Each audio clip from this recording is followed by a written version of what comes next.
নমস্কার। আমি আজকে কবি মন্দাক্রান্তা সেনের কেউ নেই শুধু এক গর্ভবতী নৈঃশব্দ ছাড়া কবিতাটি আবৃত্তি করব। আমি আগমনী সেন। কেউ নেই শুধু এক গর্ভবতী নৈঃশব্দ ছাড়া। প্রসবের দেরি আছে, গর্ভে আজও নড়ে চড়ে ভ্রূণ। ওইটুকুই জীবনের একমাত্র সাড়া বললে সাড়া, বাকিটুকু বিষণ্ণতা, শব্দহীন বিরহ নিপুণ।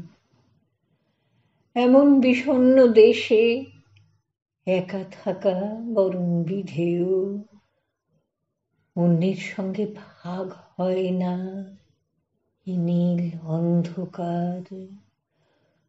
তবু বলতে সাধ হয়, একবার দেখে যাও,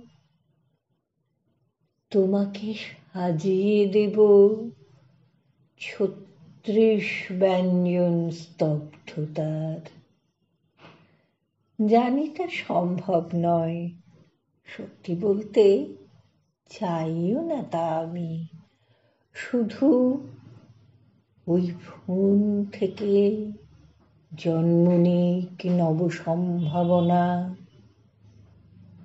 এইটুকুই এই শ্রান্ত জীবনের স্বপ্ন থেকে দামি। এই নৈঃশব্দের প্রেম ছেড়ে কোথাও যাব না। তবু পথ ভুলে যদি এসে পড়ো কখনো এখানে, গর্ভবতী জন্ম দেবে, কান্না দেবে তোমার সন্তানে। নমস্কার।